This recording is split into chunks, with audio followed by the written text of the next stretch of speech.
nom du Père et du Fils et du Saint-Esprit. Amen. Le Seigneur soit avec vous. Évangile de Jésus-Christ selon saint Luc, chapitre 4, versets 31 à 37. En ce temps-là, Jésus descendit à Capharnaüm, ville de Galilée, et il y enseignait le jour du sabbat. On était frappé par son enseignement, car sa parole était pleine d'autorité. Or, il y avait dans la synagogue un homme possédé par l'esprit d'un démon impur, qui se mit à crier d'une voix forte. « Que nous veux-tu, Jésus de Nazareth? Es-tu venu pour nous perdre? Je sais qui tu es.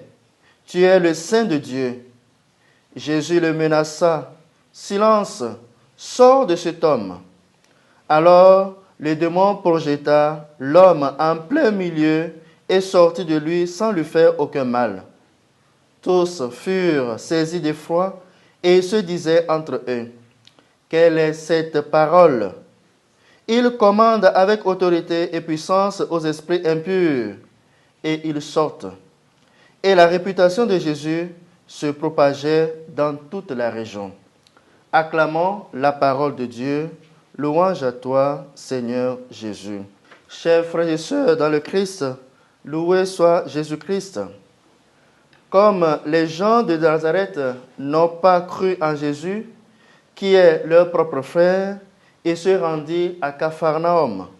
Et dans ce passage de l'évangile que nous avons entendu, et dans ce passage de l'évangile, saint Luc met un accent particulier sur la parole de Jésus.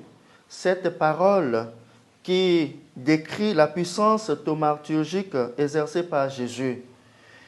Et le texte souligne en ses débuts que Jésus enseigne avec autorité.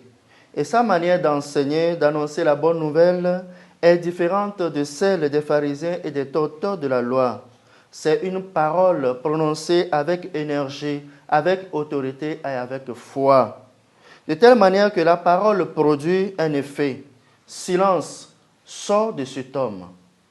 Et cette guérison que Jésus opère à l'endroit de cet homme possédé est la concrétisation de sa mission qui est de libérer l'homme, de libérer tout l'homme, de soulager toutes les peines de l'homme et de sauver l'homme en entier, corps et âme. Et ce que Jésus attend de nous, c'est que nous soyons disposés comme cet homme à être libérés de tous nos maux. Alors nous allons demander au Seigneur de nous aider à être ouverts à la grâce de Dieu qui opère des miracles dans nos vies. Amen.